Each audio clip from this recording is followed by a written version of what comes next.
에베소서 1장 22절 23절입니다.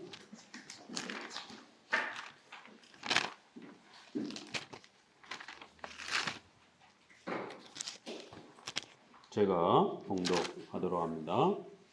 또 만물을 그 발 아래 복종하게 하시고 그를 만물 위에 교회의 머리로 주셨느니라. 교회는 그의 몸이니 만물 안에서 만물을 충만케 하시는 자의 충만이니라. 아멘. 오늘은 새 예배당에서 첫 예배로 또 입당 예배를 감사로 하나님께 영광을 올려드립니다.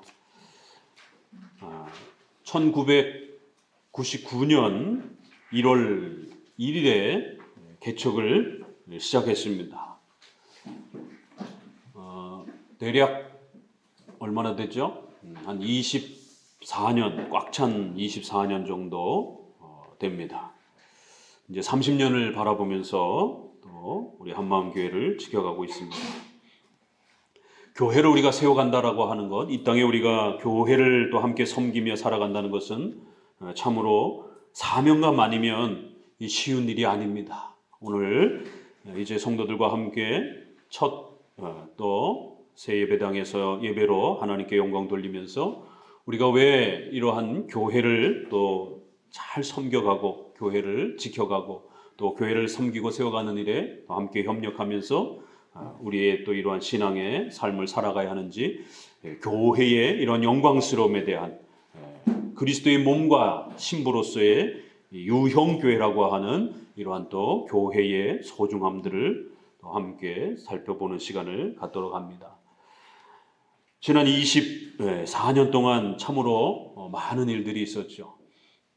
산전수전 다 겪고, 우리가 마지막 예배의 정점은 코로나 전까지 겪으면서 구예배당에서 많은 그 또 추억들이 있습니다.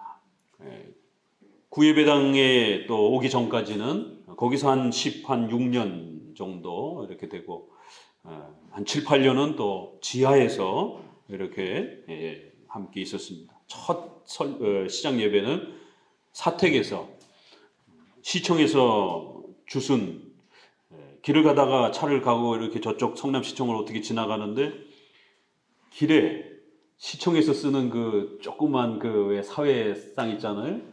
그게 이렇게 탁 있더라고요. 그때는 워낙 재정이 없다 보니까 뭐 하나하나마다 다 돈이어가지고, 그때는 또 인터넷이 없어가지고 뭐 이렇게 기부 나눔 이런 또 굉장히 어려웠고요. 어떻게 구해야지라고 하면서 이제 교회를 시작을 해야 되는데, 그렇게 강대상 비슷한 사회상이 하나 있어가지고 그거를 올코니하고는 주워와서 사택 거실에다가 강대상 하나 이렇게 세워놓고 가족들하고 그렇게 예배를 시작한 지가 벌써 24, 5년 이렇게 지나갑니다. 그러다가 이제 한 2년 뒤에 성도들이 조금 계셔서 함께 지하, 아주 영화에서 나오던 그런 지하보다 더 깊은 지하, 창문이 없는 창문이 없는 지하도 있더라고요. 이렇게 반창문이라도 있으면 다행인데 아예 창문이 없는 그런 정말 그 깊은 지하에 또 이렇게 장소를 얻어서 또 공적으로 함께 예배당을 사용하기 시작했습니다. 그런데 하필이면 그 성남 그 산골짜기에 집들이 많다 보니까 구입했던 성전터가 이 산이 이렇게 서로 마주치면 골짜기가 생기잖아요. 그러면 이제 거기 물줄기가 생긴단 말이에요. 그러니까 그 지하 물줄기가 이렇게 흘러가는 공간이라 첫 여름을 지나는데 예배 드리러 11시에 왔는데 세상에 이 의자 뭐 집기들이 다 둥둥 떠 있어요.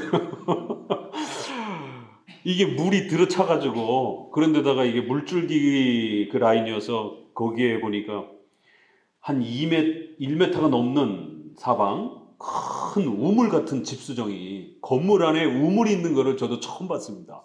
도심지에서 시골에 보는 그런 큰 우물, 그 집수정이라고 그러는데 물이 너무 심하니까 이게 또 높이가 있어서 모다를 달아서 그 모다를 뽑아가지고 하수구가 너무 높아갖고 지하가 너무 깊다 보니까 하수구까지 이 물이 가지를 못하는 거예요. 그래서 펌프로 하수구로 올려서 물을 보내는 그 집수정이 있더라고요.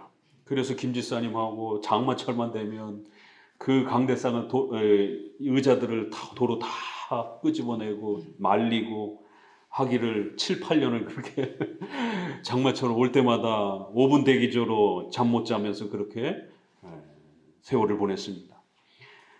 예배 드리는데 습도가 너무 높아갖고 막 성도들이 다 그냥 막 한증막에서 막 사우나 하듯이 막 땀을 막 비오듯 하고 막 도무지 안 되겠어서 김 지사님이 결국에는 자기가 쓰던 에어컨을, 그때는 에어컨도 귀했으니까 에어컨을 그냥 집에 있는 걸 뜯어와가지고 교회에다가 설치를 해서 후반기에는 그래도 좀 이렇게 지하의 습도를 이렇게 막으면서 예배를 드릴 수가 있었습니다. 그 에어컨이 유아실의 구예배당에 인제 떠났습니다. 자그마치 24년 만에 에어컨이 떠나갔습니다. 고장이 나야 이걸 바꿀 텐데 고장도 안 나가지고 세상에 가져올 때도 한 10여 년 넘게 썼는데 와서도 한 25년을 그렇게 써가지고 한 40년 가까이를 이렇게 썼던 그런 에어컨이 이제 새 예배당으로 오면서 떠나게 되었습니다. 그 시절 이렇게 첫 예배당을 시작하면서 섬겼던 우리 김 지사님하고 또 우리 하림자매나 또 우리 박영준 형제 같은 경우는 그 첫 그 개척 시절에 만나서 지금까지 한결같이 20여 년을 이렇게 또 섬겨주고 계셔서 우리가 또 이런 교회를 또 이렇게 새 예배당을 마련하는 데 중요한 또 뿌리가 되었습니다. 감사를 드리고요. 언젠가는 목사님이 올해 말이든 내년 말이든 특별히 좀 감사하는 시간을 좀 갖겠습니다. 전반기, 목회 전반기는 이렇게 또 성도들의 수고가 있어서 그분들의 눈물과 헌신을 통해서 어려운 고비고비 때마다 그래도 교회를, 예배당을 또 지켜가면서 여기까지 온 겁니다. 이제 또 이렇게 새로운 예배당의 시작은 또 우리 더 많은 새로운 얼굴들과 함께 이제 목사님 또 생애 후반 은퇴할 때까지는 또 이제 남은 다른 분들이 또 이제 함께 또 이 교회를 지켜가시기를 바랍니다. 이렇게 교회란, 유형 교회란 그냥 저절로 세워져 가는 것이 아니라 누군가의 눈물이 있어야 되고 결국 누군가의 그 땀 흘리는 그러한 또 헌신과 수고가 조금씩 그렇게 열매를 맺어가면서 함께 예배드릴 수 있는, 이렇게 여름에는 또 더위를 막아야 되고 겨울에는 추위를 막아야 되는 함께 예배드릴 수 있는 이러한 또 좋은 공간들을 또 마련하면서 최소한 우리가 예배드릴 수 있는 그러한 형편들을 얻게 됩니다. 이 모든 것이 하나님의 은혜이면서도 또 동시에 우리 성도들의 눈물과 수고와 헌신들을 통해서 또 이렇게 만들어져 가는 것입니다. 그렇기 때문에 그러한 성도들의 수고와 헌신에 대해서 하나님은 기억하시고 또 반드시 복 내려주시겠다라고 또 그렇게 약속하시는 것입니다.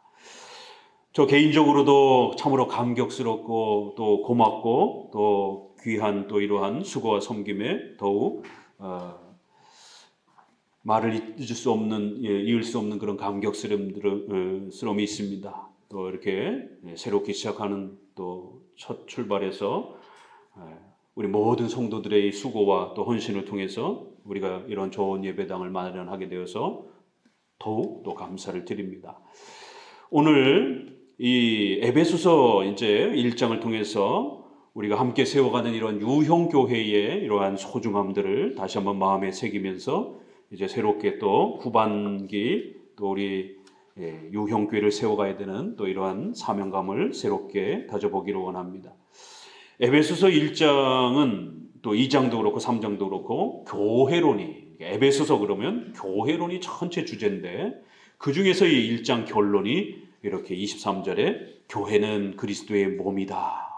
참 한마디가 모든 걸 말해주는 그런 어마어마한 말씀입니다. 교회는 예수 그리스도의 몸이요 신부라는 것이에요. 고린도서에서는 신부라 이런 표현이 나오고 에베소서에서는 예수 그리스도의 몸이다 라고 이렇게 표현합니다. 신부도 귀한 표현이지만 신부보다 더 소중하고 큰 표현은 몸이다 라는 표현입니다. 신부는 어찌됐든 이렇게 그리스도와 신부가 둘이잖아요. 그러나 몸이다라고 했을 때는 예수 그리스도께서 머리가 되시고 그 성도들은 그분의 몸이라는 거예요. 일체가 되었다라는 걸 이렇게 표현합니다. 도대체 교회가 무엇이길래 영원하신 하나님의 아들이신 예수 그리스도의 몸이 될 정도로 그리스도께서는 그의 백성들과 그의 교회를 자신의 몸으로 그렇게 아낌없이 받아들여 주셨다라는 것이. 이 땅에 교회가 많이 있습니다. 또 교회들마다 많은 문제점들을 갖고 있습니다. 실수도 많이 하고 연약한 모습도 많이 있습니다. 그래도 어찌됐든 그 교회들을 통해서 복음이 전도되어지고 그 교회들을 통해서 예배가 드려지는 것이. 교회 아닌 곳에서 어디서 예배를 드리고 있습니까? 교회 아닌 곳에서 어디서 하나님을 찬양합니까? 그래도 그나마 달고 말 많은 그 교회들을 통해서 예배가 되어지고 설교를 통하여 말씀을 가르치고 또 그 연약하고 부족한 성도들이 전도해서 또 그렇게 교회가 세워져 가는 것이. 그렇게 부족하고 연약한 교회임에도 불구하고 이 땅의 유형교회를 예수님은 자신의 몸이다 이렇게 표현해주고 계시는 것이에요. 그리고는 이제 두 번째 말이 굉장히 어려운 말이에요. 만물 안에서 만물을 충만케 하시는 자의 충만이니라. 이게 얼핏 봐서는 이해가 되는데 조금 더 깊이 보시게 되면 도대체 이게 무슨 말인가? 만물 안에서 온 세상 만물을 충만하게 하시는 자, 이러면 이건 예수 그리스도를 말하는 것이에요. 온 세상 창조의 이런 모든 역사를 지배하시고 그 모든 만물을 만드시고 다스리시고 통치하시는 예수 그리스도. 이렇게 만물 안에서 그 모든 만물들을 만들고 유지하고 없애고 다스리는 창조주로서의 바로 예수 그리스도. 그런데 더 놀라운 것은 바로 그 예수 그리스도의 충만이라는 거예요. 교회는. 교회는 이 주어예요. 교회는 충만이다. 이러니까 어려운 거예요. 교회가 충만합니다. 풍성합니다. 가득합니다. 이렇게 번역할 수 있어요. 충만합니다. 만물 안에서 만물을 온 세상의 창조물을 하나님께서 만드시고 예수님이 그걸 다스려 가시는 그런 창조주다. 이건 좀 쉽게 이해가 돼요. 그런데 교회가 충만이다. 이 단어는 문장은 이해하기가 굉장히 어렵습니다. 교회가 뭘 충만이라는 것이지? 교회 안에 성도들이 충만했다는 말인가? 교회가 풍성하다라는 말인가? 교회는 충만이라. 바로 예수 그리스도의 몸이고 그 예수 그리스도의 몸으로서 예수 그리스도의 창조주의 그 위대함을 펼치는 그릇이라는 거예요. 도구라는 거예요. 예수님이 온 세상 만물을 다스려 갔습니다. 그 예수님이 온 세상을 충만케 하면서 다스려 가실 때에 바로 그 교회가 예수 그리스도께서 온 세상을 다스려 가서 그 세상의 모든 주권과 창조주로서의 충만한 통치를 섭리를 다스려 가시는 데에 교회를 통해서 그렇게 그리스도의 창조주로서의 권능을 표현해 내신다는 거예요. 예수 그리스도의 그 창조주의 충만함은 바로 교회의 그 충만함을 통해서 그렇게 펼쳐진다는 거예요. 그렇게 채워진다는 거예요. 충만하신 그리스도, 온 세상 만물을 다스리는 그리스도라는 거예요. 그 그리스도의 충만함과 풍성함과 부요함이 교회의 충만함을 통해서 펼쳐진다는 것입니다. 그런 뜻이에요. 그래서 예수님의 충만함, 교회의 충만함, 이 두 단어인데 이 교회의 충만함은 이해하기가 어려운 거예요. 예수님의 충만하다, 이건 이해하기가 좀 쉬운데 이걸 연결해 보면 바로 예수님이 온 세상을 창조주로서 그 권능을 행하며 온 세상의 통치권을 행사하신다라는 거예요. 가득가득 만방의 그 어떤 것도 그리스도의 통치를 벗어난 곳이 없다라는 겁니다. 그래서 온 세상에 그리스도의 통치가 충만하고 가득가득 차고 넘칠 거라는 거예요. 그런데 무엇을 통해서 그 충만함을 이루어 가신다고요? 만들어 가신다고요? 교회를 사용해서 그 그리스도의 충만함을 채우시겠다라는 거예요. 교회를 사용해서 그 온 세상의 창조주로서의 이 영광스러운 그 풍요로움들을 그리스도께서 그렇게 만들어 갈 거라는 겁니다. 그래서 교회가 놀라운 이 은혜의 또 복된 자리가 이렇게 표현되는 겁니다. 교회를 사용하지 않으셔도 돼요. 예수님이 직접 다스리셔도 됩니다. 그런데 예수님은 교회를 자신의 몸으로 그렇게 세우셨고, 그리고 그 교회를 통해서 창조주의 권능을 펼쳐나가실 것이다라는 거예요. 교회가 없이는 예수님이 창조주의 권능을 펼치지 않으실 것이라는 겁니다. 어마어마한 거죠. 예수님은 이제부터 그 창조주의 권능을 자신의 몸된 신부요 몸인 바로 그 교회를 통해서 자신의 창조주의 충만함을 채울 거고, 자신의 창조주로서의 권능을 교회를 통해서만 그렇게 펼쳐내실 것이다라는 거예요. 교회가 아니면 그리스도의 충만함이 안 채워진다는 겁니다. 역으로. 이제는 그리스도께서 그렇게 약속하셨다는 거예요. 그래서 이 땅에 오셔서 우리와 동일한 몸을 취하셔서 성육신하시고 십자가에 죽으시고 우리를 위하여 대속적 희생을 치르시면서 값주고 사셔서 그렇게 자신의 몸된 신부로 그렇게 세우셨다는 거예요. 그렇게 영광스러운 귀한 그리스도의 보물들이기 때문에 이제는 그 교회를 통해서 그리스도의 창조주로서의 권능을 펼쳐낼 거라는 겁니다. 교회가 그렇게 곁에 서지 않는다라면 창조주로서의 그 위대한 권능들이 풍성하게 펼쳐지지 않는다라는 겁니다. 참 어마어마한 표현입니다. 도대체 우리가 무엇이길래, 도대체 우리가 얼마나 대단하길래 예수님이 그 온 세상을 다스리시는 이 엄청난 충만함을 오직 교회가 그리스도와 곁에 서서, 교회가 그리스도의 도구로, 교회가 함께 할 때만이 이 창조주의 풍성함들이, 충만함들이 그렇게 채워져 가도록 그렇게 역사하실 것이다라는 거예요. 교회가 곁에 서지 않으면, 교회가 함께 하지 아니하면 하나님의 그리스도의 이 충만함들이 채워지지 않는다라는 것이. 우리는 그런 존재가 아닙니다. 우리는 하나님과 그리스도와 그렇게 이 창조주의 이 충만함을 보태거나 더하거나 도울 수 있는 그런 존재가 아닙니다. 그럼에도 불구하고 한없이 낮아지셔서 이 땅에 낮고 천한 비천한 곳에 오셔서 우리와 같은 이러한 연약한 인생의 모습을 가지고 성육신하셔서 이 땅에 오신 것이, 그 자체가 벌써 어마어마한 낮아지심인 것입니다.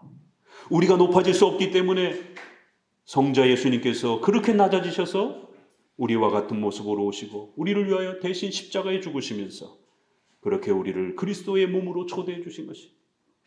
세상 어떤 신들의 이야기가 이런 위대한 신의 사랑이 소개되는 그런 종교가 어디 있습니까? 수많은 종교들이 있지만 끊임없이 신들이 뭔가를 요구해요.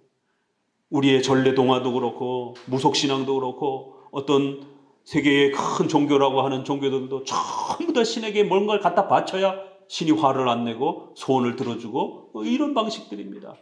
그러나 성경만이 창세기를 펼치자마자 위대하신 창조주 하나님이 행위 언약이라고 하는 인간과 약속을 맺으시면서 그렇게 복을 주시고 하나님의 형상으로 인간을 만들고, 또 신약으로 보니 그 성자 예수님께서 이 땅에 인간의 몸을 취하여 직접 오셔서 또 고난 받으시고 십자가에 죽으시는 이런 엄청난 대속적 희생을 치러주셨다라고, 그런 신이라고 삼위일체 되신 하나님의 은혜를 기독교는 이렇게 소개합니다. 23절에 예수 그리스도는 그의 몸이다. 그리고는 또 온 만물을 충만케 하시는 예수 그리스도의 그 위대한 창조주로서의 이 주권을 바로 충만하게 하도록 협력하고 돕는 바로 그리스도의 몸이다. 이렇게 표현하는 겁니다. 너무너무 귀하고 감격스러운 그러한 복된 초대요. 또 은혜인 것입니다. 이 땅의 교회들이 비록 연약하고 부족해 보여도 세상 사람들이 손가락질하고 또 조롱하는 그런 교회라 할지라도 하나님께서는 자신의 몸된 교회여 신부를 이렇게 높여주시는 것이에요. 그래서 교회를 핍박하는 것을 곧 그리스도를 핍박하는 것처럼 그렇게 또 평가하기도 하시는 겁니다. 교회를 섬기고 교회를 지켜주고 교회를 그렇게 또 함께 만들어가는 수고들을 마치 그리스도를 섬기는 것처럼 또 그렇게 여겨주시는 것입니다. 마태복음에는 참으로 놀라운 그러한 표현이 나옵니다. 천국 비유를 소개하면서 내가 굶주리고 또 내가 헐벗고 내가 갇혔을 때에 너희들이 나를 그렇게 먹이고 덮고 또 그렇게 돌봐줬다라는 거예요. 아니 우리가 언제 예수님을 그렇게 식사를 대접하고 또 옷을 입혀드리고 그랬습니까?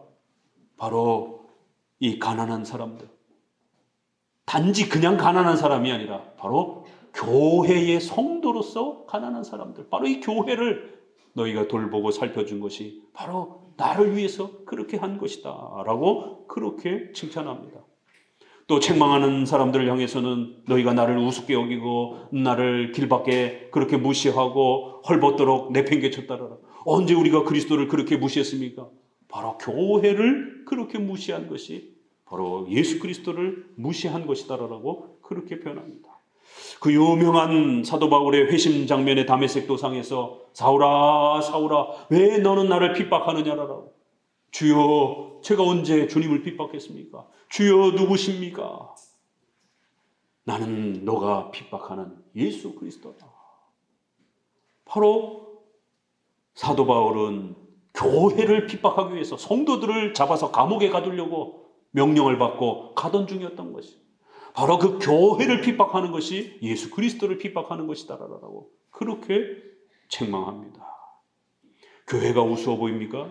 교회가 아무것도 아닌 것처럼 보입니까? 세상의 권력자들과 권세자들은 자신들의 권력과 힘을 가지고 그렇게 교회를 핍박하고 우습게 여기고 짓밟으려고 합니다.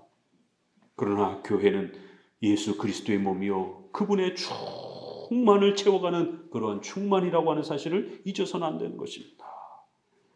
여러분들의 이러한 수고와 헌신과 섬김은 바로 그리스도의 몸을, 그리스도의 신부를 이 땅의 하나님의 나라, 우리가 주기도문에서 또 기도하지 않습니까? 기도할 때마다 하나님의 나라가 임하옵시고, 하나님의 나라는 하이델베르그 요리문답, 소요리문답에 장차 우리 택한 백성들이 그리스도와 영원히 살아가게 될 천국을 말하는 거예요.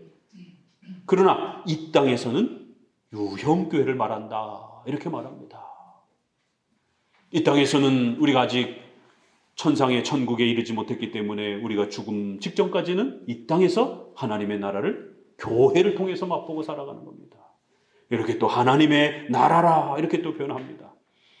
이제 새 예배당을 새롭게 시작하면서 예배로 또 시작하면서 앞으로 많은 일들을 또 우리가 해야 할 것이고 또 우리 성도들의 수고와 헌신을 통해서 많은 장로 교회들을 섬기고 세워가는 일들에 또 우리는 이러한 또 사명과 목적을 가지고 있습니다. 좋은 목회자들을 후학들을 길러내고 또 그들이 교회를 세워가는 일들에 또 섬기고 바라는 것은 이제 우리의 이러한 수고들을 통해서 그러한 좋은 목회자들을 길러내는 일들에 수고하고 또 두 번째 단계는 그런 분들이 목사가 되어서 이제 교회를 세워갈 때 저처럼 그렇게 가정에서 가족들하고만 예배드리는 것이 아니라 두 번째 꿈은 이제 우리 성도들이 좀 더 많아져서 여기서 일부를 이렇게 또 개척해 갈 수 있도록 목사님과 성도들을 파송하는 것이 두 번째 또 꿈이 되어야 합니다. 자기 교회만 1000명, 2000명만 늘어가는 이러한 자본주의적인 그런 교회관이 아니라 하나의 교회, 거룩한 공교회를 믿사오며 거룩한 공적인 교회, 사적인 교회가 아니라는 거예요. 그래서 우리가 그걸 한문으로 표현할 때 홀리 캐톨릭 처치를 공무원할 때 공자를 쓴 겁니다. 사적할 때 사자를 쓰지 않고 목사님 개인의 교회도 아니요 장로님의 개인의 교회도 아니요 하나님의 나라라고 하는 공적인 그러한 하나님의 백성들이라고 하는 비록 예배 초소는 여러 군데일지라도 그 모든 성도들은 하나의 그리스도의 교회라는 거예요. 완이라는 뜻입니다. 유니버셜, 보편적인 하나의 교회라 이런 뜻입니다. 공교회, 공적인 하나의 그리스도의 몸된 교회라 이런 표현입니다. 그래서 좀 더 어느 정도 형식을 갖추고 개척할 수 있도록, 왜냐하면 아무것도 없이 개척을 하게 되면 그 어려움이 너무 크기 때문에, 또 그렇게 혼자 개척하는 것은 우리 장로교회의 노회의 원리에 맞지 않습니다, 사실은. 그런데 이제 오늘날 노회가 그런 역할들을 해주지 못하다 보니까 결국 각계전투처럼 혼자서 그냥 자영업 하듯이 그렇게 혼자 그냥 아무도 돌봐주지 않는데 모든 걸 다 혼자서 준비해야 되는 이런 상황이 벌어집니다. 우리 장로교회는 혼자 독립파나 회중파처럼 혼자 개척하는 게 아니라 노회가 목사님도 파송하고 성도들도 또 이렇게 모아서 최소한의 개척을 할 수 있는 그러한 형편을 마련해주고, 또 그 산하 노회의 교회들이 어느 교회가 개척을 하게 되면 또 일정 기간 동안 2년이든 3년이든 그 교회가 자립할 때까지 경제적으로 또 십시일반 조금씩 또 그렇게 선교 헌금 비슷하게 그렇게 그 교회가 설립해서 자립할 때까지 또 도와주는 것이, 이렇게 공적으로 연합된 이러한 장로회라고 하는 개개회가 아니라 연합된 하나의 그러한 교회로서 역할을 감당해 가는 것이에요. 그래야 또 작은 교회가 하나 또 만들어지면서 자립해가면서 세워져 가는 겁니다. 두 번째 꿈도 이루어질 겁니다. 첫 번째 꿈은 이제 이루어졌어요. 두 번째 꿈은 이제부터는 이제 그러한 목적을 향해 가면서 이제 좋은 전도사님, 강도사님들이 이렇게 또 오실 수 있도록, 그리고는 그런 분들이 교육을 받고 또 목사가 되어서 우리 성도들 중에 또 우리가 함께 눈물을 흘리면서 잘 가시라라고 이렇게 보내드릴 수 있는, 최소한 한 10명 정도만 모여서 목사님 가정하고 이렇게 개척을 시작하게 되면 그래도 시작할 수 있습니다. 그런데 목사님 혼자서 시작하게 되면 까딱 잘못하면 교회가 폐쇄가 될 수도 있는 이런 위기도 많이 겪게 됩니다. 언젠가는 두 번째 꿈도 또 그렇게 우리가 바라봅니다. 이렇게 교회란 함께 협력하고 함께 서로가 섬기면서 또 그렇게 하나님의 나라를 만들어가는 것입니다. 자, 오늘은 이 에베소서를 중심으로 해서 우리 프랑스 신조를 차근히 읽어가면서 함께 이러한 유형교회, 그리스도의 몸된 신부로서의 교회의 의미들을 살펴보도록 합니다. 프랑스 신조 주보의 25절 같이 읽어봅니다. 이제 우리는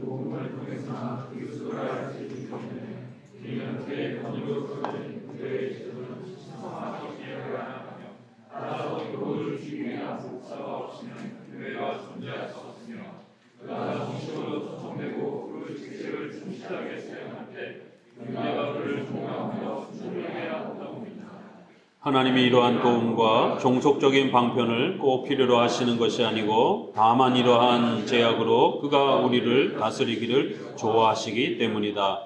여기에 있어서 우리는 자기들의 세력이 미치는 한도에서 말씀의 성교와 성내전을 파괴하고자 하는 배척하는 바이다. 프랑스 신조 1559년 종교개혁 시대의 많은 신조들 중에 굉장히 앞서 있는 그러한 신조고, 이 신조보다 조금 앞서 있는 것들도 있지만 그 신조들은 1530년대에 나와 있는 신조들은 약간씩 조금 이렇게 주제가 빠져 있는 것들도 많습니다. 적어도 공적으로 이렇게 프랑스 총회가 만들어지고 또 조직된 유형 교회가 형성이 되면서 공적으로 이렇게 체계를 갖춰갈 때에 만들어진 그런 풍성함들은 프랑스 신조가 거의 첫 스타트가 될 수가 있습니다. 여기로부터 1560년에 낙스의 스코틀랜드 신앙고백서, 또 그 다음에 1561년에 벨직 신앙고회, 1563년에 하이델베르그입니다. 1566년에 제2 스위스 신앙고회, 그리고 1618년에 도르트 신조, 그리고 1647년에 웨스민스터 신조, 이렇게 확대되어 가는데 모든 그 기초 역할을 해준 게 프랑스 신조입니다. 칼빈의 고향인 바로 프랑스, 칼빈에게 와서 제네바 신학교에 와서 배우고 프랑스로 돌아가서 그렇게 교회를 세우고 총회를 만들면서 프랑스 신조를 채택합니다. 여기에 교회론이 이렇게 이제 소개됩니다. 바로 예수 그리스도께서는 이 땅에 교회를 세우셨고 그 교회를 통해서 하나님의 나라를 펼쳐가신다는 거예요. 그래서 합법적으로 부름을 받아서 이렇게 교회의 사역들을 잘 감당하는 이런 정치 질서 아래 성도들은 목회자로 또 집사로 장로로 각양각색의 직분 아래 이렇게 하나님의 교회를 또 잘 세워가야 된다라고 말합니다. 교훈을 주기 위한 목사가 없이는 교회가 존재할 수 없으며 그가 정식으로 초청되고 그 직책을 충실하게 수행할 때 우리는 그를 존경하고 순종해야 한다. 이게 장로교적 표현입니다. 회중파나 독립파 쪽에서는 이런 표현들을 굉장히 부담스러워합니다. 왜 목회자에게 너무 독점적인 어떤 권위를 너무 많이 주는 것 같아서 교권주의라고 하는 이런 로마 카톨릭적 느낌이 난다라고 굉장히 불편하게 여기는 표현입니다. 그러나 잘못된 교권주의, 율법주의적 교권주의는 잘못된 거지만 성경적인 그러한 올바른 권위 아래에서 세워지는 교회적 권위는 굉장히 중요한 겁니다. 권위가 있어야 설교할 수 있는 거예요. 목회자가 권위가 없다라면 어떻게 하나님의 말씀으로서 설교할 수 있겠냔 말이에요. 그냥 겉면으로 성도들 중에 누가 한 사람이 머리가 똑똑한 사람이 그저 겉면하는 정도, 연장자가 겉면하는 정도밖에 안 되는 것이. 그러나 교회적 질서는 하나님이 세우신 이러한 목회자를 통해서 성경이 그러한 전문가의 연구를 통해서 설교되어지도록 그리고 그 설교가 하나님의 말씀으로서 존경되어지고 또 그 말씀의 권면에 순종하는 이러한 방식으로 교회가 세워져 가고 그리고 설교와 성례전이라고 하는 이런 유형교회적 은혜 수단들을 통해서 성도들이 성장하고 자라가도록 그렇게 세우셨다는 거예요. 예수님은 이러한 질서가 반드시 있어야 되는 건 아니에요. 얼마든지 이것 없이도 직접 통치할 수 있습니다. 그러나 하나님은 예수님은 그렇게 하지 아니하시고 이러한 질서들을 세워서 통치한다는 거예요. 이런 질서를 무시하는 공상가들, 이 제세례파, 신비주의, 경건주의, 내가 은혜 받으면 되지 뭘 굳이 목사님한테 가르침을 받아야 되고 이런 조직과 질서 아래에서 세워져 가야 되느냐. 바로 제세례파를 배격하는 겁니다. 신비주의자들을 배격하는 거예요. 교권주의의 이러한 부분들을 아주 극단이라면서 이런 권위들을 배격하면서 어떠한 권위도 인정하지 않으려고 하는 어떠한 유형교회적 질서도 인정하지 않으려고 하는 그런 신비주의자들을 공상가들이다 이렇게 표현하는 겁니다. 예수님은 설교와 성례전을 통해서 은혜를 주신다는 것을 이렇게 표현하는 겁니다. 개인에게 직접 줄 수도 있지만 교회적 은혜 수단을 통해서 공적으로 주신다는 거예요. 이게 우리 장로교 입장이고 신비주의자들은 개인적으로 주신다는 겁니다. 이게 차이가 있는 겁니다. 26절 읽어봅니다. 우리는 아무도 자기 자신을 유리시켜서 혼자 만족할 것이 아니고 오직 모두가 합동하여 교회의 연합을 유지하라.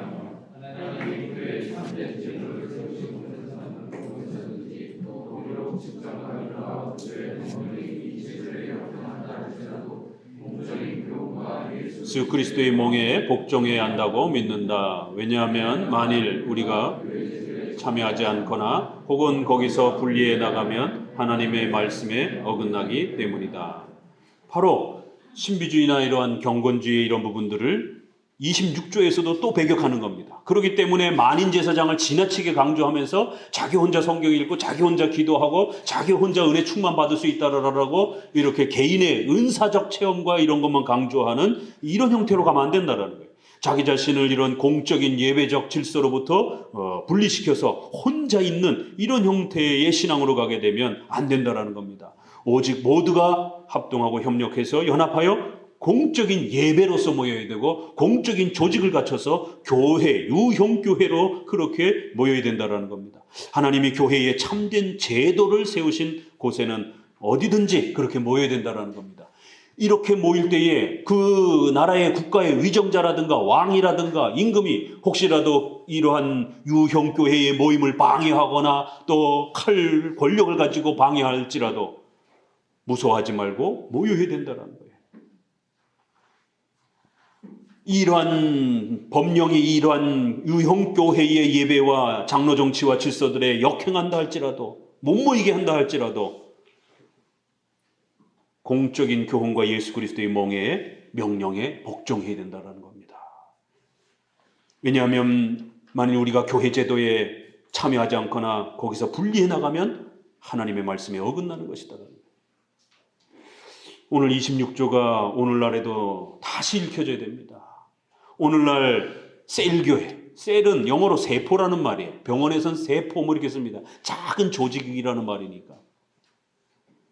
그런데 이게 교회로 안에서 쓰여지게 되면 요즘에 그래서 셀처치, 셀교회 뭐 이런 유행처럼 번집니다. 장로교회는 당회 아래에서 당회의 지도와 통치를 받으면서 구역이 존재하는 겁니다. 구역장, 구역예배 이렇게 들어보셨잖아요. 그런데 셀 모임을 하는 그런 교회들은 당회의 지배를 받지 않고 소그룹 중심으로 셀 모임이라고 하는 작은 단위의 그러한 소그룹 중심으로 모여서 자기들끼리 커뮤니티를 하는 거예요. 당회 보고도 하지 않아요. 당회 어떤 간섭도 받지 않아요. 그 소그룹에서 뭘 하는지는 자유예요. 다만 한 달에 한 번씩, 심한 데는 한 달에 한 번만 모여서 공적으로 예배드리고 헌금만 내면 되는 거예요. 그리고 흩어져서 각자 또 목장이라고 그렇게 부르더라고요. 또 최근에는 그 리더들을. 그 목장이 설교에 관한, 치리에 관한, 헌금에 대한 일정한 또 수집에 관한, 또 신방에 관한 상당히 당회가 가지는 이러한 많은 권한들을 이양을 가지고 그렇게 소그룹으로 운영해가는 게 셀교회예요. 최근에는 뭐 가정교회 또 이렇게 많이들 또 이렇게 부르더라고요. 가정 중심으로 한 서너 가정이 모여서 이렇게 너무 많이 있다 보니까 교제가 안 된다는 거예요. 그러니까 셋넷 가정이 모여가지고 자기들끼리 친해서 다른 가정하고는 별로 교제도 없어요. 그러니까 커뮤니티만 강조하는 거예요.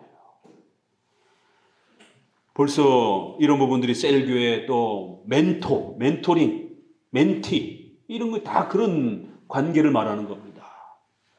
그러나 교회란 그런 게 아니다라는 겁니다. 반드시 질서와 조직 아래서 하나의 유형교회적 질서 체계를 갖춰야 된다는 겁니다. 27조 그럼에도 불구하고 우리는 어느 것이 참된 교회인지를 조심스럽게 믿는데 참된 교회라는 명칭이 악용되기 쉽기 때문이다. 그리하여 교회는 그의 말씀과 그 말씀이 가르치는 순종하는 일에 하나가 된 신실한 성도들의 공동체라고 말한다. 그 성도들은 그 말씀 안에서 생애를 이끌어 전진해가며 성장과 전진이 있어야 하겠다고 느낄 때는 언제나 하나님을 두려워하는 생각으로 더 성장해간다. 그들이 비록 계속적으로 자기들의 죄의 용서밖에는 다른 아무 희망을 가질 수 없다. 그럼에도 불구하고 우리는 성도들 가운데 위선자들과 버림받은 자들이 있을 수 있으나 그들의 사학이 교회의 이름을 파괴할 수 없음을 믿는다. 수많은 가짜 교회들이 있기 때문에 우리가 참된 교회를 잘 구별해야 된다는 겁니다. 참된 교회라는 명칭이 악용되기 쉽다라는 거예요. 요즘에는 이단들도 뭐 어디 이단이라고 하고 써붙이나요? 다 그냥 십자가 놓고 무슨 교회 이렇게. 요즘에는 대한예수교 장로회 이것도 잘 안 붙여요. 들어오시면서 간판부터 좀 보시고 오셨어요?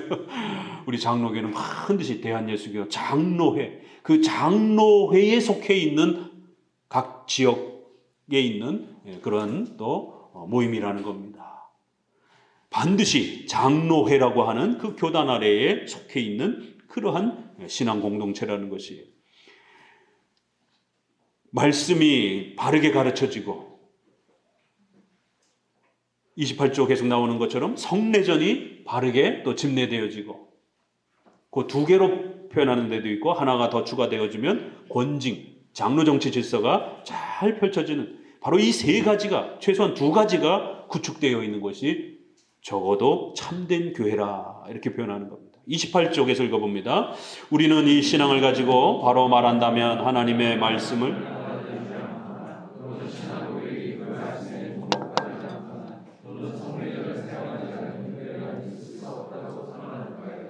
그러므로 우리가 교황의 집회들을 정죄하는 까닭은 거기서는 말씀이 추방되었고 그들의 성례전은 부패되었거나 거짓된 것으로 변했거나 혹은 파괴되었으며 모든 미신과 우상이 들어있기 때문이다.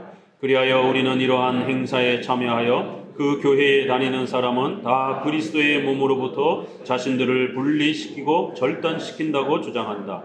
그럼에도 불구하고 교회에 어떤 흔적이 교황의 교회에도 남아있고 세례의식의 효과와 실체가 남아있으며 또 세례의 효과가 집례자에게 달린 것이 아니기에 우리는 그 교회에서 세례를 받은 사람들은 다시 세례를 받아야 할 필요가 없다고 고백한다.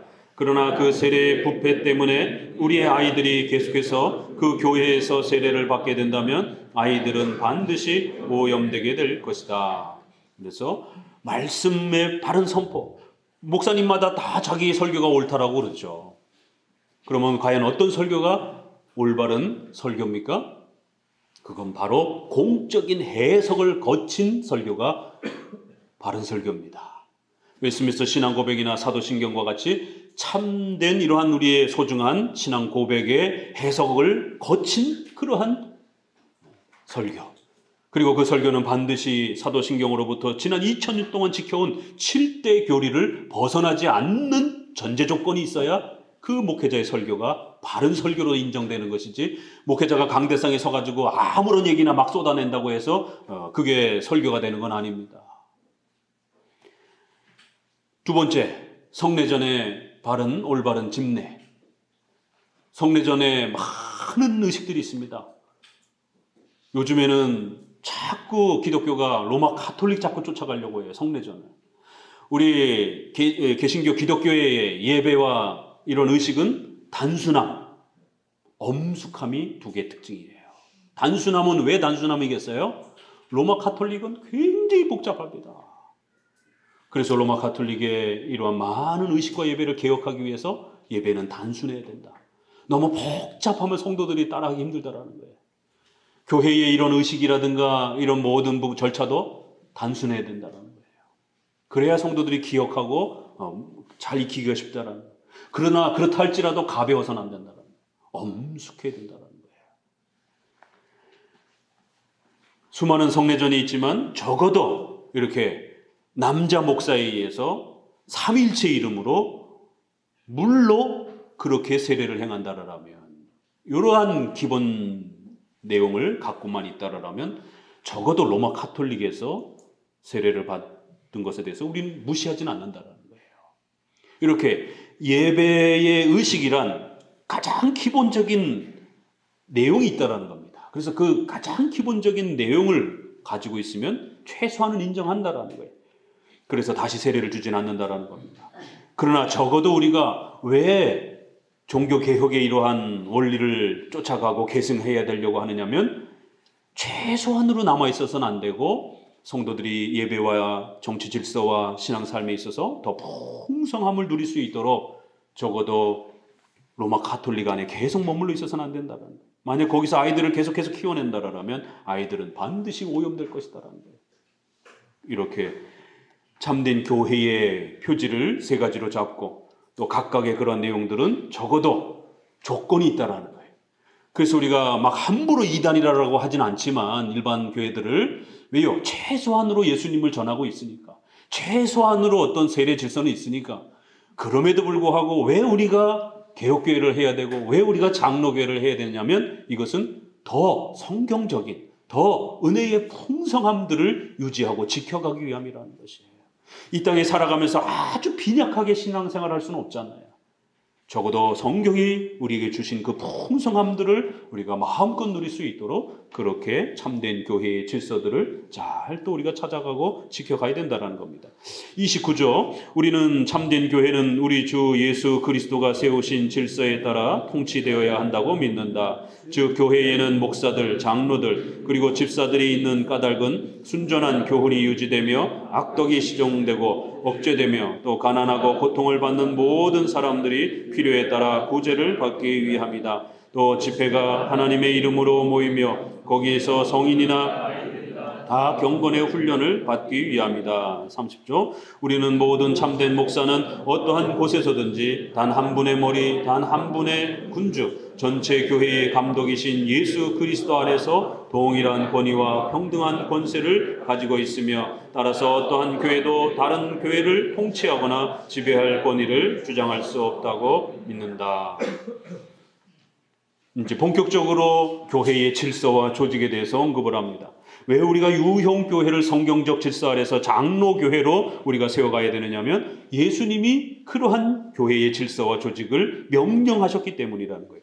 세례와 성찬도 예수님이 세우신 것이에요. 예수님이 공생의 사역을 하면서 예수님 스스로가 먼저 세례를 받으시면서 세례의 모범을 보여주시면서 세례가 얼마나 소중한 것인지를 가르쳐 주셨습니다.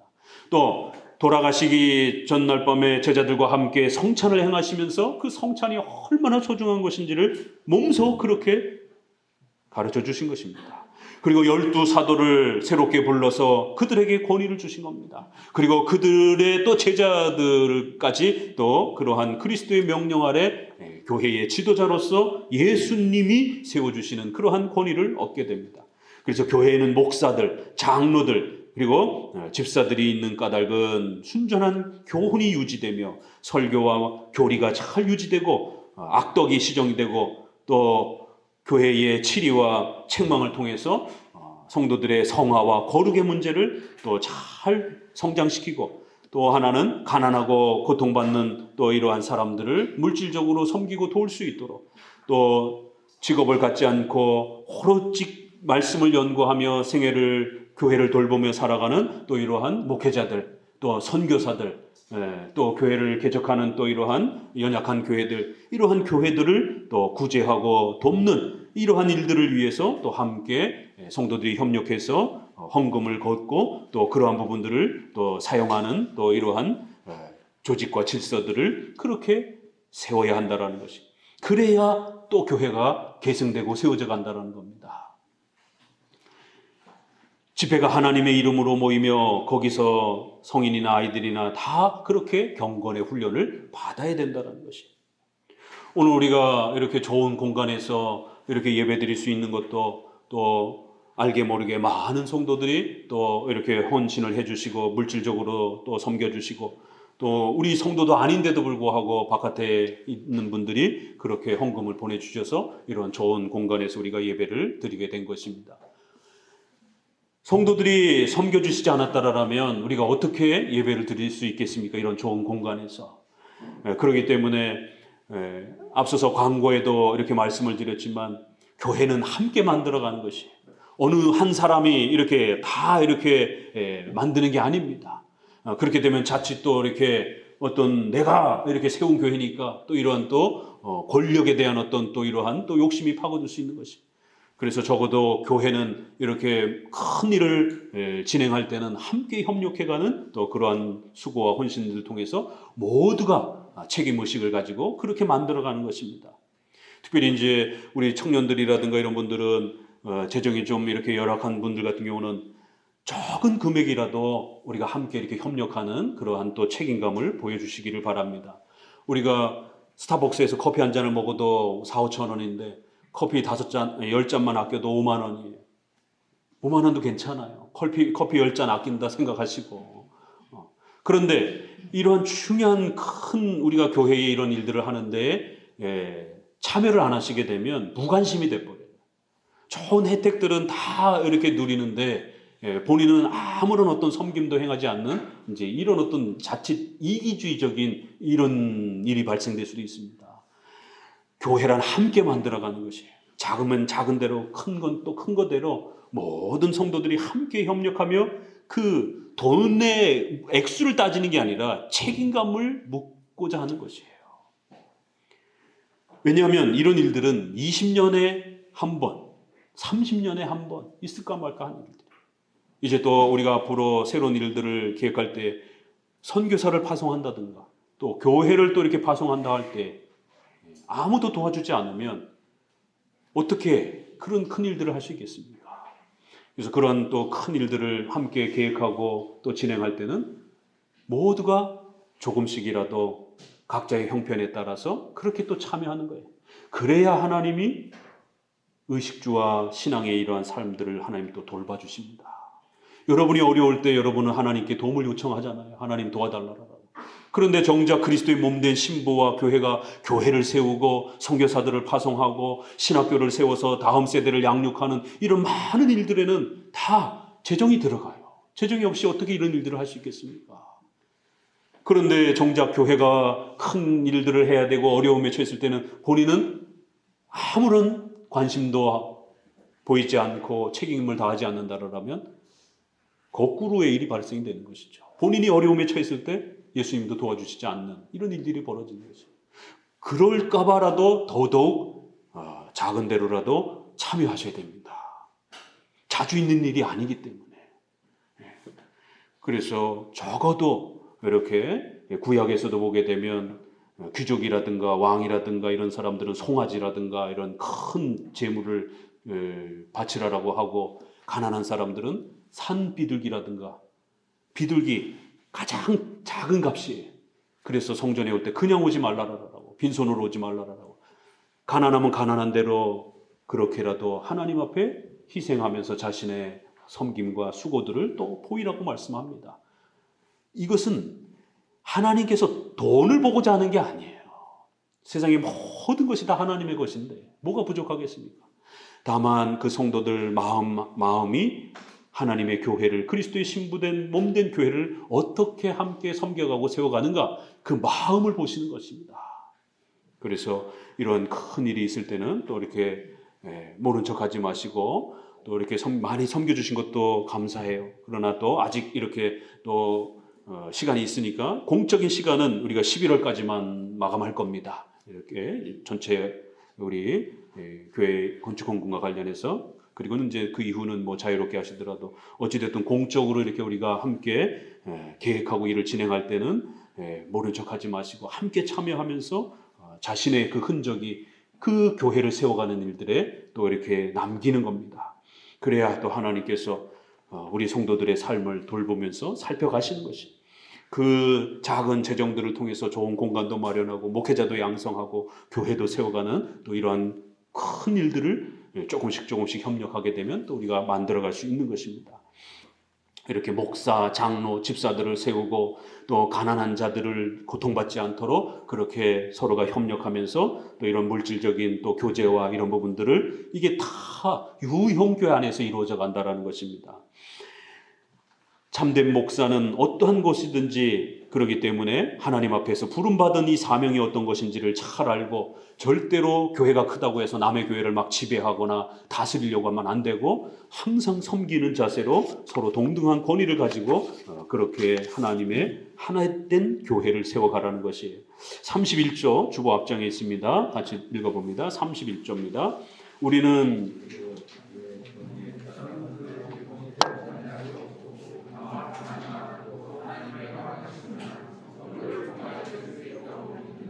우리가 여기에 예외적인 조건들을 교회의 지위가 방해를 받고 있는 오늘에 있어서 하나님은 황폐되고 부패한 교회를 특별한 방법으로 사람들을 일으켜 세우실 필요가 있기 때문입니다.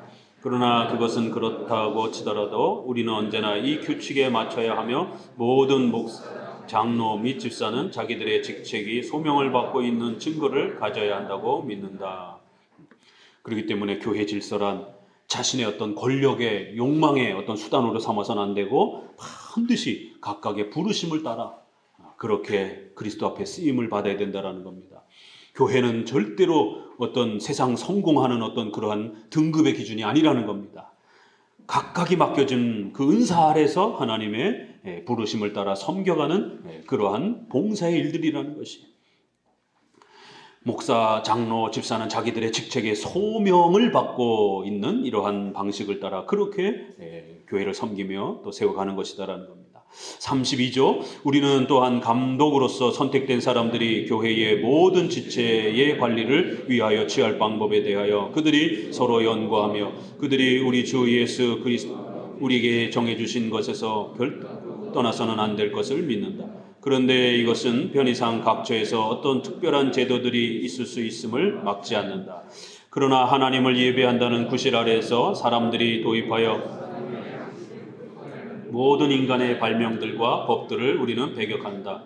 이 점에 있어서 우리 주 예수 그리스도가 권징에 대하여 말씀하신 것에 따라 우리는 그것이 파문의 선행 조건들과 결론들을 위하여 필요함을 증명하며 또 고백한다.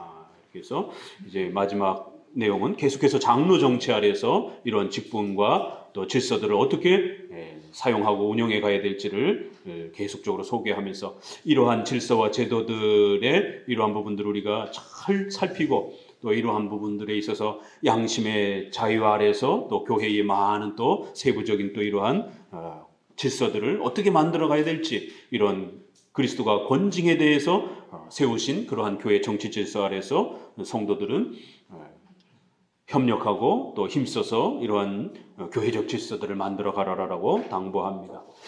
오늘 에베소서 말씀을 이렇게 또 살피면서 또 프랑스 신조와 더불어서 우리가 함께 세워가게 될 이 유형교회가 얼마나 소중한 것인지, 왜 우리가 이 땅에 살아가는 동안 많은 수고와 헌신들을 통해서 유형교회를 세워야 하는지 다시 한번 여러분 마음속에 깊이 또 그렇게 세워가시기를 바랍니다. 특별히 우리는 장로교회로서 또 그렇게 부름을 받았습니다. 이제 새 예배당을 이제 이렇게 보게 되면 조금 뭐가 다르다라는 것도 좀 느끼실 수 있을 것이에요. 그러니까 그 전에는 그때는 이제 워낙 재정이 없어가지고 그냥 억지로 그냥 예배 드릴 수 있는 공간만 그냥 마련해 놓고 그렇게 예배를 드렸는데, 이제 이번에 올 때는 그래도 조금 규모가 있게 이사를 해서 적어도 우리 성도들에게 있어서 유형 교회의 이런 건축 또 이런 리모델링, 인테리어 이런 그 공간을 사용하는 데 있어서도 신앙의 그 정신과 그 마음이 이렇게 배어나야 됩니다. 온통 유리창에 막 이렇게 그 카톨릭처럼 그렇게 꾸밀 수는 없는 거예요.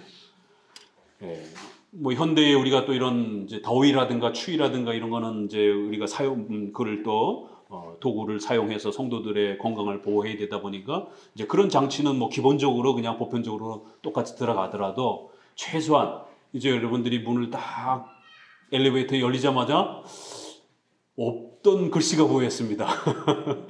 기억나시는 분 있어요? 이거 굉장히 특이하다. 한마음교회 예배당 이렇게. 오늘날은 예배당, 교회당이라는 이 집당자를 잘 쓰질 않습니다. 이제 12월 말쯤 11월에 저희 신학교에서 항상 이렇게 전국으로 돌면서 옛날 그 교회들을 100년 넘은 그런 교회들을 우리 역사 신학 교수님이 이제 학생들을 데리고 역사 탐방을 하는데, 시골에 가면 지금 다 교회당, 예배당, 팻말에 그게 장로교 정신입니다. 교회는 건물이 아닙니다. 교회는 성도들이 교회인 거예요. 예수 그리스도의 몸된 바로 성도들이 교회라는 거예요. 이 장소는 예배의 처소라는 거예요. 예배를 드리는 공간이라는 거예요. 예배 드리는 장소라는 거예요. 그래서 우리 한문에 당자를 써서 교회당, 예배당. 그러니까 그 단어 하나를 사용하고 지켜가는 데 있어서 이러한 우리의 신앙의 집념과 신념이 달린 겁니다. 이 예배당, 교회당이라고 하는 이 단어가 사라져 버리니까 오늘날은 한마음교회 어디서 저기 있던데 아니요, 한마음교회는 여러분의 한마음교회입니다. 그리고 이것은 예배당인 거예요. 교회당인 겁니다. 저거 쓰는 게 오늘날 굉장히 쉽지 않습니다. 뭐 저런 촌스러운 이런 걸 이렇게 저기다가 팻말에다가 붙여놨지 이렇게 많은 사람들이 그렇게 볼 수도 있지만, 적어도 우리 장로교회는 우리 성도들이 교회라고 하는 이 가치 하나만이라도 제발 잊어먹지 말자. 성도들이 교회라는 것. 그리고 이 처소는 아무리 예쁘고 좋아도 얼마든지 또 이사를 갈 수 있는 처소, 장소라는 것이에요. 건물과 성도를 헷갈려하면 안 된다는 겁니다. 자, 그리고 이제 들어오셨어요. 근데 뭐 이렇게 민판에다 아무것도 없어요. 우리의 예배와 예배 공간을 단순하게 하고 싶어 하는 그러한 장로교회의 그런 단순성. 요즘엔 교회 공간을 너무 막 휘황찬란하게 이렇게 꾸미는 이런 유행으로 가고 있습니다. 단순성. 그리고 쭉 들어오는데 이제 제가 미리 예고했지요. 우리 한번 같이 읽어봅니다. 시작. 오직 성경, 오직 은혜로, 오직 믿음으로, 오직 예수 그리스도, 오직 하나님께 영광을. 오데솔라라라고 하는 우리 종교개혁의 이 5가지의 이 신앙의 근본. 이 한마음교회를 떠나지 않는 이상 죽을 때까지 보시기 바랍니다. 우리 어린 아이들 교회 와가지고 아이들이 손가락을 가르치면서 엄마 아빠 저게 뭐야? 이렇게 묻도록 해야 돼요. 그래서 부모가 아이들에게 적어도 이 5가지만은 꼭 반복해서 이것만 잃어버리지 않아도 우리 기독교가 잘 지켜져 갈 수 있습니다. 그래서 이게 우리 장로교회, 우리 개혁교회를 표현하는 아주 강력한 메시지로서 이렇게 좀 여러분에게 좋은 또 그러한 내용이 되었으면 좋겠습니다. 그리고는 이제 눈을 이렇게 돌리셔가지고 이제 저를 따라오세요. 손가락을 이렇게 따라오셔서 여기를 보면 뭐가 다르지? 이러면서 좀 다른 게 있을 겁니다. 그것은 이 세모가 좀 특별한 그런 의미를 갖고 있습니다. 우리 종교개혁 시대의 교회를 보면 또 우리 한국 장로교도 보게 되면 교회 그럼 뭐가 생각나요? 이 삼각 지붕에 십자가 달려 있고 창문 하나 있는 이 삼각 지붕이 굉장히 이렇게 우리 교회의 그런 오래도록 있는 그런 하나의 그런 상이에요. 이렇게 약간 이렇게 아치형 비슷하게 이렇게 사용하였던 오랜 그 우리 교회의 어떤 그 건축의 어떤 그러한 또 즐겨 사용했던 그런 모양입니다. 제가 아주 특별히 고려해서 삼각형을 이렇게 잘 이쁘게 삼각형을 좀 이렇게 나타낼 수 있는 그런 공간으로서 좀 이렇게 한번 그 인테리어 하신 분한테 부탁을 드렸습니다. 그리고 이제 마지막에 와서 여기 너무 예쁜데 이게 너무 이 강대상이 안 어울리지 않는가 이렇게 생각하실 수 있어요. 요즘엔 강대상이 뭐 크리스탈, 뭐 유리, 뭐 원목에 뭐 여러 화려한 강대상이 너무 화려해져 가고 있어요. 강대상 하나가 수백만 원씩. 빈티지가 좀 납니까? 이런 고풍스러운 좀 옛날 좀 냄새가 나는 이런 강대상을 구하고 싶어서 아무리 뒤져도 없는 거예요. 현대적 감각에 있는 강대상은 많은데 좀 옛날 냄새가 좀 풀풀풀풀 나는 이러한 우리 종교개혁을 계승하고 우리는 역사를 소중하게 여기기 때문에 이러한 옛 것에 대한 부분들을 이렇게 좀 간직하고 싶은데 이렇게 세련된 거 여기다가 옛 것을 붙일 수는 없고 그래도 강대상이나마 좀 고풍스러운 옛 우리 선조들이 이런 강대상에서 이렇게 설교하고 이렇게 세상을 향해서 외쳤던 그 고풍스러움을 좀 이렇게 하나 이렇게 성도들에게 좀 맛보여 줄 수 있는 그나마 이게 하나인데 아무리 찾아도 없는 거예요. 새 것도 없고 중고도 없고. 근데 어떻게 검색하다가 중고 나라에서 이 고풍스러운 이러한 강대상을 보고서 중고로 매입을 하게 되었습니다. 너무너무 기쁘더라고요. 원하던 그 고풍스러움이 묻어나는 그러한 마치 우리 시간여행을 하고 저 17세기, 16세기의 설교단을 보는 듯한 그런 그 좀 고풍스러운 그런 모습을 보게 되었습니다. 그리고 마지막 특징이라고 하면 우리 종교개혁 그 장로교회의 강대상은 이게 높아요. 위치가. 높은 정도가 아니라 이 벽에 붙어 있습니다. 여기는 공간을 그렇게 활용할 수가 없어서 그렇게까지 못하고 그냥 조금만 높여놨는데 인터넷 검색해 보세요. 칼빈이 목회하던데 뭐 낙스가 목회하던데 다 이 강대상이 벽에 붙어 있습니다. 어디 하나님의 말씀을 듣는데 아래로 내려다봐 우러러 보면서 하나님의 말씀을 들으라고 목사님 강대상이 벽에 붙어 있어요. 그래서 계단으로 이렇게 올라가 가지고 성도들을 이렇게 내려다보면서 호령하고 선포하고 외치고 성도들은 하나님의 말씀을 경외하는 마음으로 들으라고. 그래서 우리가 예배 드릴 때 첫 그 사도신경 할 때 성도들이 다 일어나는 거예요. 서양 사람들 이렇게 모자를 벗고 이렇게 일어나잖아요. 어른들이 이렇게 또 왕 앞에 신 앞에도 그렇게 최소한 예배 시작 전에는 경의를 표하는 표시로 일어서는 것이에요. 그건 이제 약간 좀 서양식 그 예배 자세였던 풍입니다. 우리 한국에는 뭐 꼭 그렇게 하지 않더라도 우리는 절을 해야 되는데 한국식이면 예, 그렇게는 하지 않더라도 이렇게 적어도 경외를 표시하는 이렇게 예배의 경외감, 또 그다음에 말씀에 대한 그런 경외감을 이렇게 적어도 우리가 이런 예배 공간에서도 또 이렇게 여러분들이 그런 마음으로 또 이렇게 잘 또 지켜가시기를 바랍니다. 기도합니다.